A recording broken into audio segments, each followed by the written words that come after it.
Hello and welcome to another video. In this video I would like to talk about the Canon Eos M10. It's a tiny little starter mirrorless camera from Canon. It's been out there for actually quite a while, but it wasn't until not long ago when I actually bought one through like a great deal. And so far I actually really like it. There are some things that I do like, and well, a lot of things I like about it, but a few minor things here and there that I don't really like about it. So I know I haven't done a video where I'm in front of the camera talking to the camera like this for a very long time. I'm sorry about that. It's just I've been very busy with university stuff, exams, as well as moving from Delft to Rotterdam, where I'm actually studying right now. So it's been a very busy time period for the past few months. Anyway, back to the camera. So I would like to not really split, but like divide the video into different sections. So I'll be talking about the ergonomics, and then later into the video department, and then the photography department, and then to my conclusion. I'll put the camera, the good and bad things about it, and everything.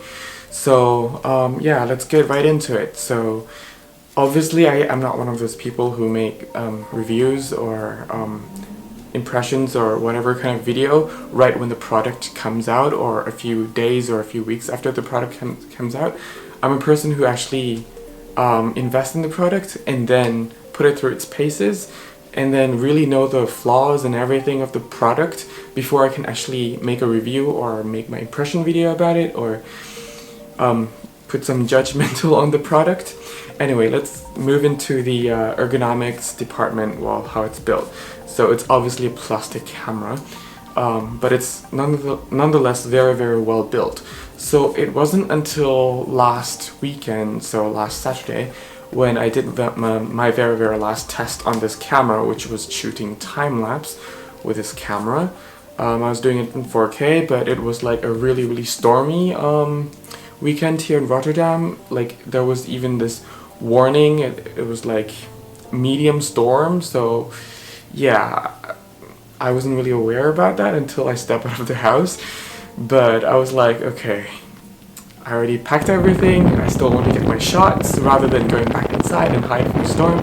So I went out to the river, I went over the bridge and everything, but then I actually dropped this camera during moving from one location to another. It was dropped like from the top of my backpack, so it was a good like 150 or 160 meters. It was dropped right on the street, in the middle of the street. I thought the camera was broken, but no, it's not. It's still working. If I turn it on, yep, it's on. It does have a few cracks here and there and scratches, but it actually goes to show that even though it's not meant to be dropped from that height, like between 150 or 160 centimeters high, because it was right on top of my backpack. It was actually mounted on like a tripod head. For some reason it fell right on the street when I was crossing the main street. I still don't know how it happened, but it happened. It was mostly my fault anyway. But yeah, the display, it stays intact. Like, it's not even loose.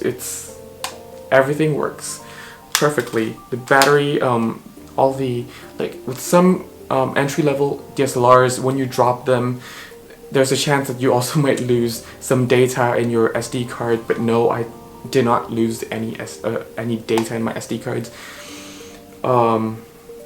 it's amazing. Like for 230 euros body only, and you get this really nice construction of the camera. It's nice. It does not have any weather sealing, like weatherproofing, but as I said, I took it out on a stormy day, so it was raining, and it managed to survive that rain, though it's not supposed to. It just goes to show like how much detail Canon actually pays attention to when making even their like totally beginner camera. And even though this is a beginner camera, like the features that it offers and all the button layout and everything, it's not that beginner. So yes, you don't have as many buttons as say my 5D Mark III, but for that you have a touch screen.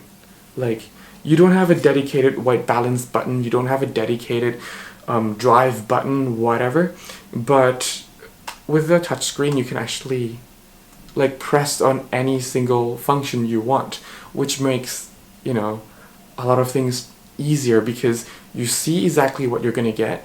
You press, and then if you want like your own specific adjustment on your white balance, when you adjust it, you see directly like the end result from the screen, which is really neat. It's really neat.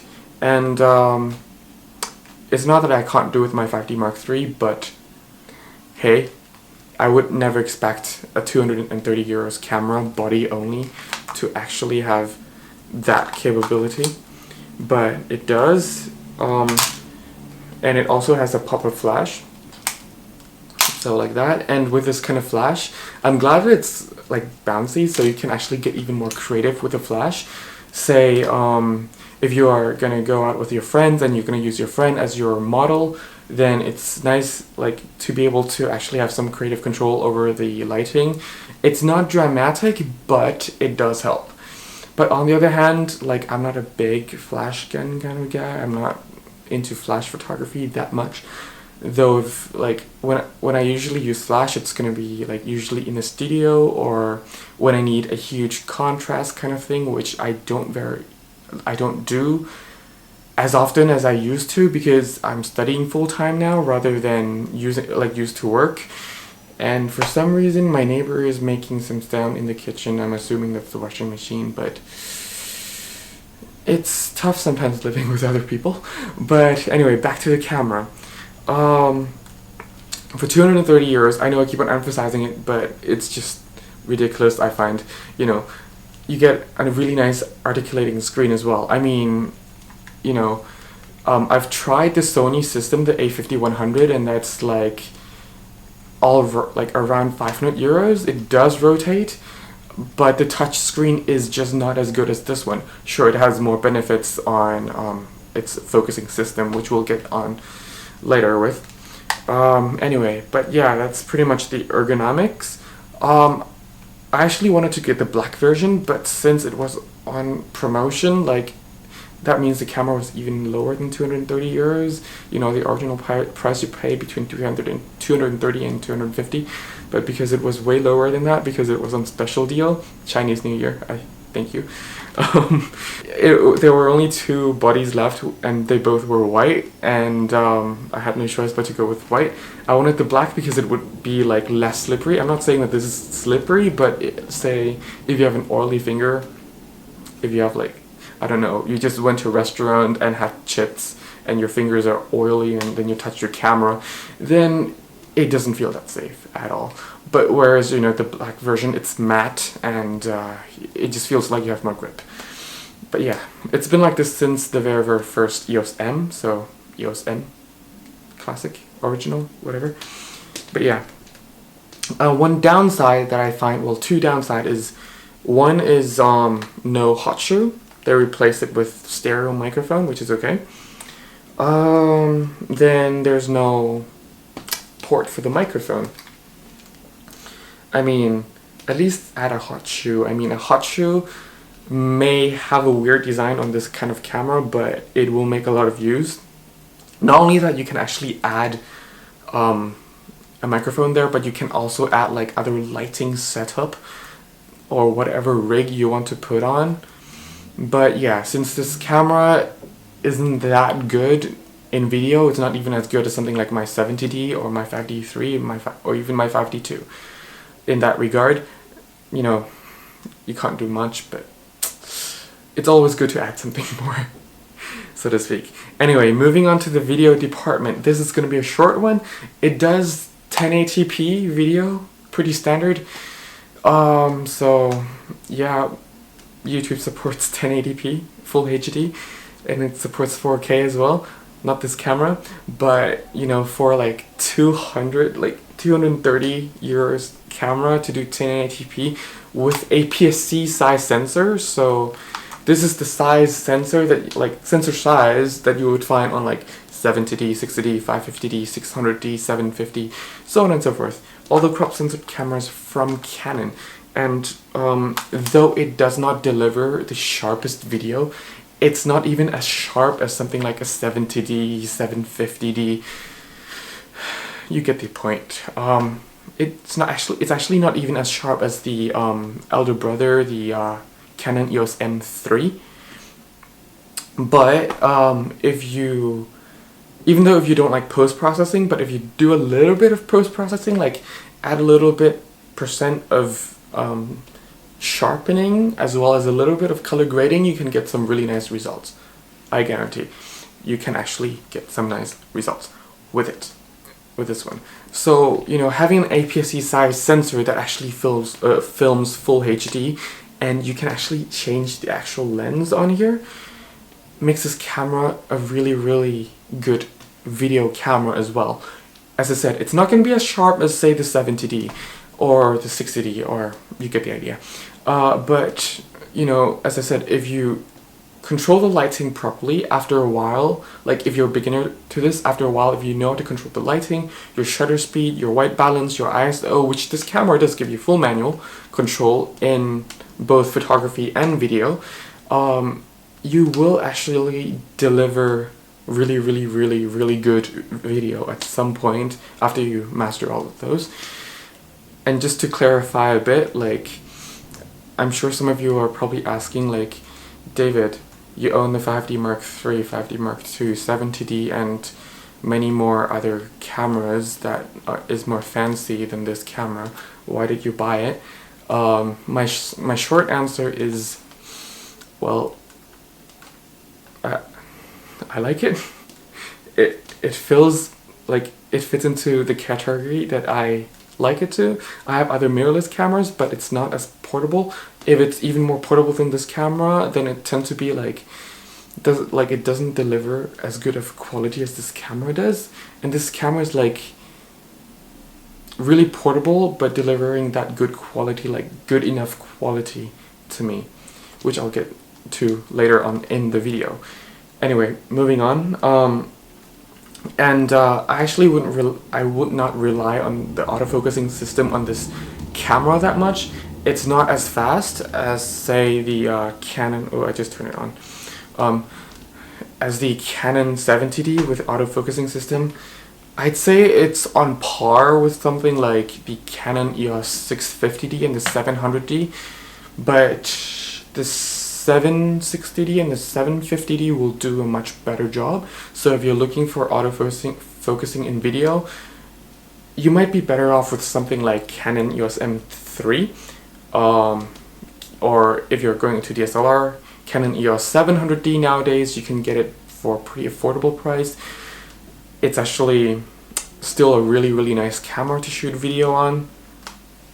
But yeah, this camera, for video, it's nice that you also have an articulating screen, so you can shoot lower, like from a lower perspective as well. Or you can also, like as I said earlier, have full manual control, but having, like, while recording, when you still can access certain functions with the touch screen, you know, it will give you a big benefit over having a dedicated button, because you don't really hear the click when you operate this camera, like when filming and you want to operate the camera. You just tap on the screen. Obviously, if you tap hard, then yes, you'll hear the sound, but you know, who's gonna tap that hard on the screen? So just tab. It's a really nice touch screen, so no need for hard pressing. Yeah, that's about it for video. And now moving into photography, and this is where I really like this camera, and the reason why I actually bought the camera is because, yes, it's an old 18 megapixel camera. Well, it's an old 18 megapixel sensor that Canon has in their 650D and 700D. I think it's different from the 600D though, because it has somewhat a bit more dynamic range than 600D. But then again, last time I used my 600D was back like when I was still in high school, and now I'm in university, so I don't really remember exact image of that, but I just feel like it has more, like a hair bit more dynamic range out of the sensor. So it's on par with the 650D and the 700D kind of with the image quality, which is not a bad thing because this is again a €230 camera body only, and you get the APS-C size sensor for that resolution. Furthermore, the color is still like Canon color. You can still do really nice post-processing. You know, like I'll show some image sample, and actually from the unboxing video of this camera I actually already showed some image sample of that, but after that I actually did some more photo shoots here and there with friends, so I'll just play it through while explaining all this, and probably at the end of the video as well. But yeah, and also having the articulating screen, again, it's really useful if you want to get down low or up high. If you're wondering how can I get up high like this, well, you can just turn the camera around and then you just look up, and then, you know, you have the bird's eye view. Well, close enough. But yeah, but then you can also, like, apart from all the automatic modes that this camera has, it also gives you the opportunity to actually use aperture priority, manual, shutter priority, and other manual settings within those manual modes. So it's not like just because it's an entry-level mirrorless camera, it doesn't mean Canon actually limits the opportunity to do manual stuff. No, it's actually getting darker, the sun is setting. Well, it's kind of settled already, but yeah. Anyway, back into the video. It's a very nice camera. It's actually, as I said, the main reason why I bought it, because of its photography features. And to be honest, I'm not gonna take this out to places where I would take my 5D Mark III to. Well, I would, but as a secondary camera, not a main camera. But the reason why I bought it was because, you know, I don't want to carry my 5D Mark III or even the 70D or other smaller mirrorless cameras, which aren't that small, to like hang out with a friend. Like, let's say if I'm going to have dinner with another friend after a long day like of study, and you know your lecture just ends like at 6. Yeah, housemate again. But like if your lecture just ends like at 6, this camera can just stay in my bag the whole time, and then after that, if I'm just going to hang out with my friends, go to restaurants or somewhere, and if I need to take pictures, I can just use this camera. The APS-C size sensor does help to give that character, to give that depth of field, the shallow depth of field that I still want. And if you watch my unboxing video, you'll know that this is not the only lens I have for the Eos M. I have the 22mm f2, and to be honest, I absolutely love that lens. For the price, which is around 160 euros, you can actually shoot really nice portrait with it. F2 on something like an APS-C size sensor still deliver really good image quality, and 22mm is roughly 35mm equivalent for full frame, which makes it even better. Because, like, to me, as a photographer, you hear a lot of like, you need to get the 50, it's the standard focal length. To me, 50mm, like if you watch a lot of my videos, 50mm is something like, it's a weird focal length for me. It wants to be wide, but it's not wide. It wants to be tele, but it's not tele. It's weird. So if I want to shoot with prime, I actually do have a 50, but I tend to go with either 35 or my 85 1.2. Obviously my 85 1.2 is best fit with my full frame, not on this camera. Why? But oh well. Anyway, back onto this, about this camera. And furthermore, you actually have Wi-Fi and NFC, which is very, very useful, because if you're just hanging out with friends and if you just need to send your friends the images, you can just transfer them over with the Wi-Fi or NFC feature. And yeah, it's a very, like, that's a really fast way to actually send pictures rather than with DSLRs. With my I know the 5D Mark IV has Wi-Fi now. The 7D Mark II has GPS, so it's more advanced than my 5D Mark III, but you know, actually my 7D has Wi-Fi as well, but I don't really use it that much anyway, for the same reason as I don't bring my DSLR over when I hang out with friends. But yeah, it's a very, very convenient way. And another feature that I really like, not really relating to photography or videography, but somehow relate to it, it's actually more of an ergonomics thing, is that unlike the 100D, the Canon EOS 100D DSLR, you don't have the memory card down here, like the memory card slot. It's actually on the side of the camera, which is very, very nice, because if I'm taking time-lapse, I don't need to unmount the camera off my tripod. Because with this small camera, I don't usually carry my big tripod around. I usually carry something like a Gorilla Pod, and if you unmount the camera, there's a high chance of me moving the tripod or the Gorilla Pod a few millimeters, and by moving it maybe 1 or 2 millimeters, it already has an effect on the end on the end result, which is like the perspective of what you're gonna get from the time lapse. So if suddenly my memory cards ran out of space during my time lapse, could be possible, then I do have that opportunity to actually just, you know, take the card out, and then put a new card in. And yeah, really nice.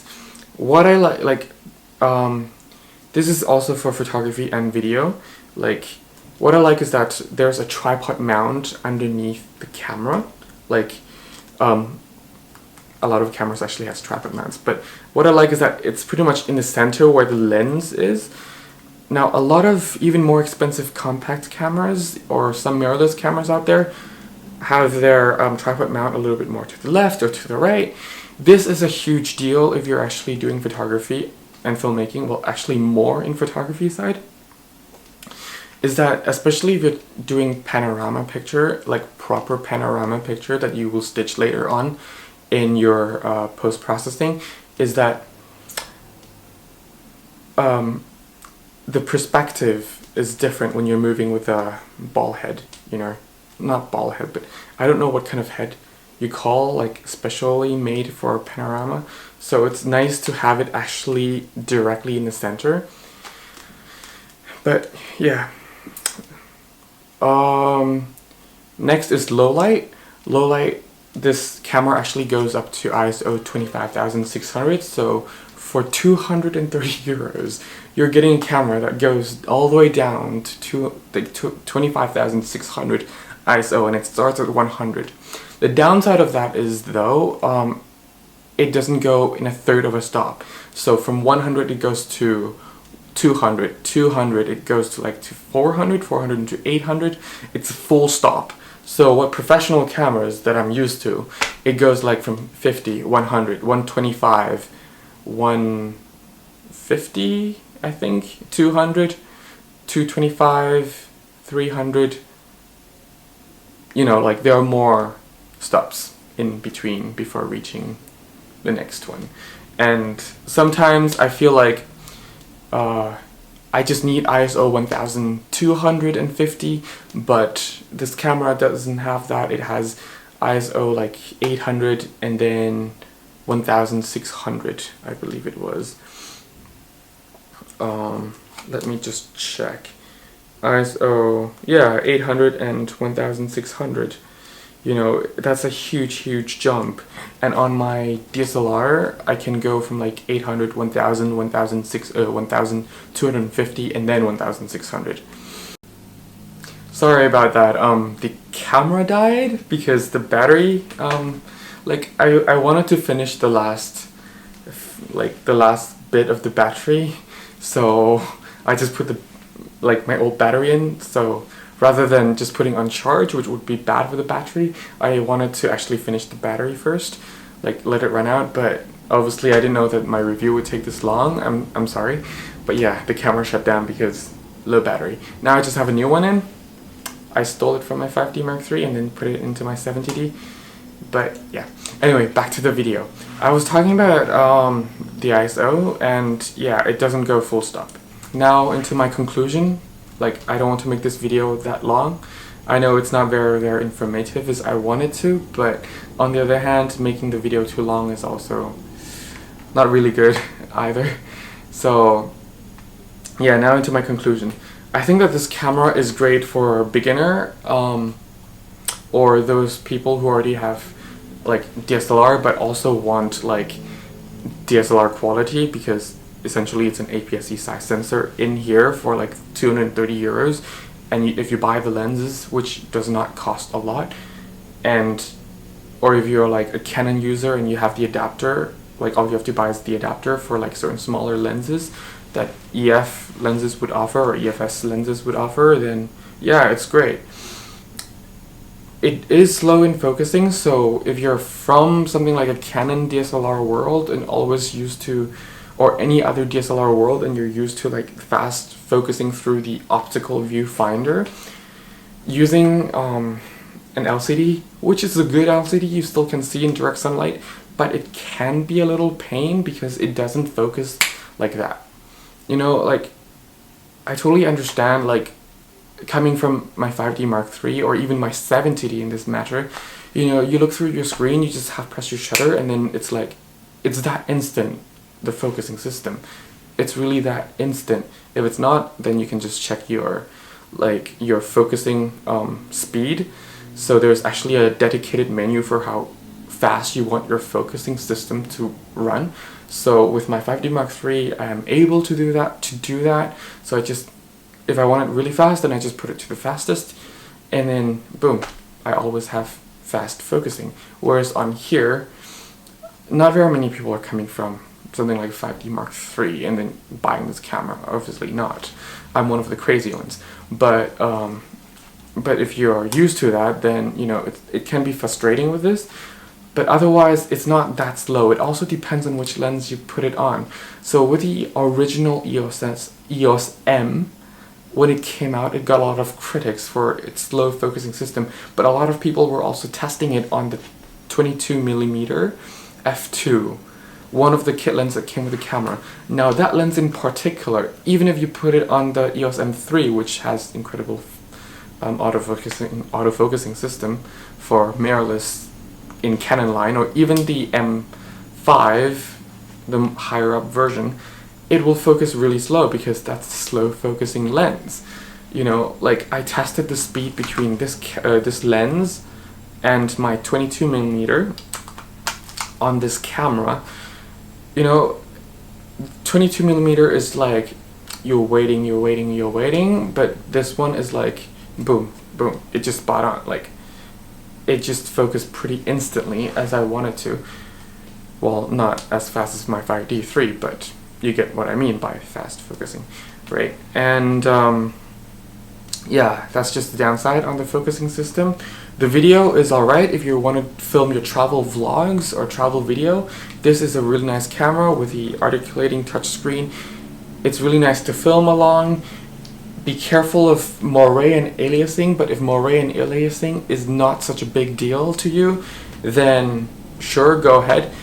The video from this camera is actually soft, as I said, but if you do spend that extra bit of time sharpening and color grading and color correcting in your video, doesn't have to be like a lot of time, but just at least sometimes, you'll make a huge difference on this video, like on what you can output with this camera. For the manual control, it is all there. Like, you can control your shutter speeds, white balance.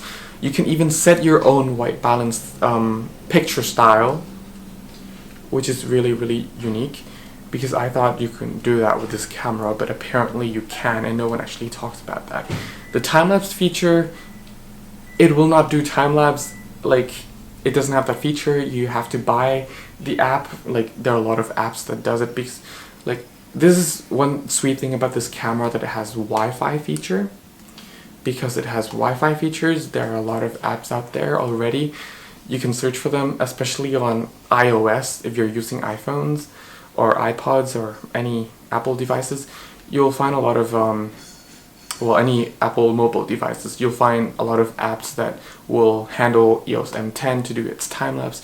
And you know, if you pay for the higher quality apps, then obviously it will give you even more manual control on, you can set how many shots you want it, how long, the speed, the duration, the intervals, things like that.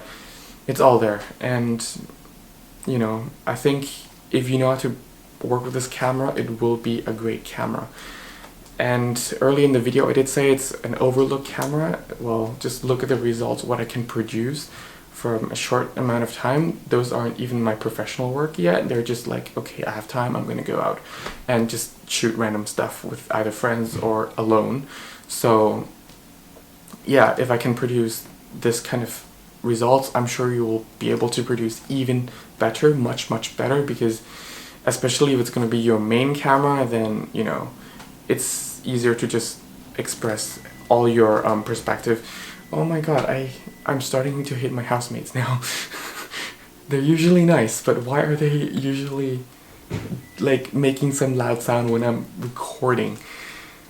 Usually it's not as busy as now, but I don't know. When the battery died, everything just went silent. The tram didn't even like run in front of the house, but like now that I'm pressing record again, you know, I'm hearing tram, I'm hearing buses. My housemates are using the kitchen, so a lot of noise. Anyway, back to the video. For the fact that it has an articulating screen, that's also a really good thing if you're like travel vlogger, as I said, or if you just want to hang out with your friends and get that selfie after your party, it will also work. Overall, it's just a really nice camera. The downside though is for the sensor, for today's standards, if you want to compare to a much higher, more expensive camera, it does not have that dynamic range as the A5100 or the Nikon D5300, but then again, those are way more expensive than this camera. But what it does offer is like the best value for money, I'd say. So it's not the best camera in one field, but it's overall a good camera. It's not the best one in the sports field, but it will give you, you know, 4 frames per second or 4.7 frames per second, which is decent enough. It's not the best in low light, but if you do push the ISO up to like 1600 or 3200, and if you're only sharing that on Facebook, it's totally fine. It's not the best, say, in portraits, but if you do have the right glass on there and the right camera setting, it will deliver you as good of a quality result, not quality wise, but like the result wise, the look wise, as say my 5D Mark III. You know, you just have to pay attention to every single detail and work your way out, and then you actually deliver, like you will get that really good results. And I am confident that you can actually, like especially in the photography side, you can deliver really good quality with this camera for even a commercial work. You know, having this flash alone, even though it doesn't have a wireless flash transmitter, at least I don't think it does. If it has, then it's probably hidden somewhere. But anyway, some third-party flashes will tend to take the flashlights and have like, how you say, like it will trigger the flash if you just flash anyhow. So look for like third-party flash, and then you can actually experiment with flash photography. You know, this camera opens up like many opportunities for you to actually do the creative results that you want. Just because it's 230 euros body only, or 280 euros if you buy it with a kit, doesn't mean it's a bad camera. It is a very capable camera. It's just overlooked because it's not specialized in one field, but it's just a camera that will allow you to shoot in different fields. Not being the best, but still good enough at every field. Actually, I just thought of one thing. Because it has an APS-C size sensor, and the fact that it does shoot at 18 megapixel and the ISO does go to 25,600, though it's good enough at around 3,200. But if you want to make a large print, then don't go above 1600. But my thought was like, if you put it in the small water housing, which you can find really nice water housings for this type of camera, for this size of camera, it's nice to actually do some underwater shooting with this camera for a low cost. So if you don't want to risk putting your like 70D underwater, or your 5D series, or your 7D line of cameras underwater, just get this kind of camera and put it through a really nice housing, which will be obviously a lot cheaper than the housing that you'll find for those bigger cameras. And just take underwater photography with it. I'm sure it will turn out pretty nice. But yeah, that has been my impression / mini review of this camera. I don't want to take any like more time, because you know it's been quite a long time already, and I'm sure I've been repeating a lot of things over and over again, but that's because I'm actually really liking this camera, and I still think it's overlooked by many people. Anyway, that's just my opinion. I'm not making a fact that it's the best camera in the world, but it's just my opinion that if you look at it from the perspective of what you really need, then if it's the right camera for you, then it's the right camera for you.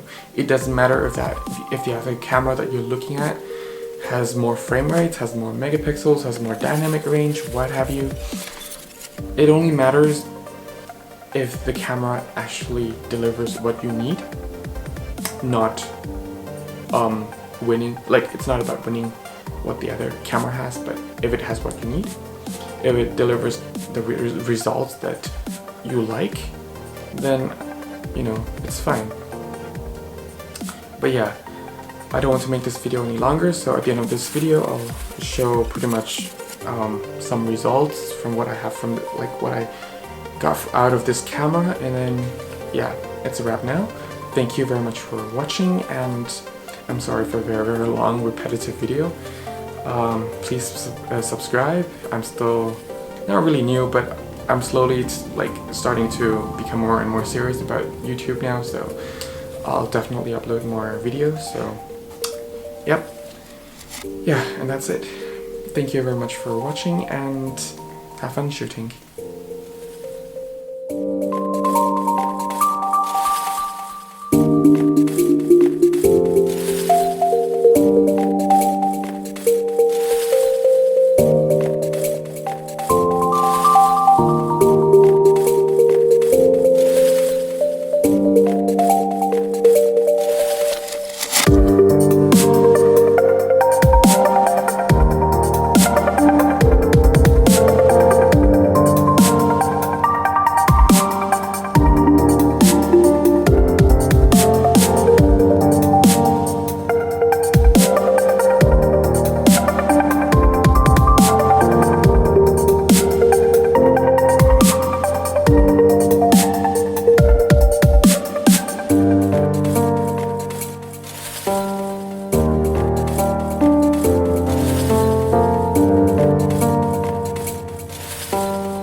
bye.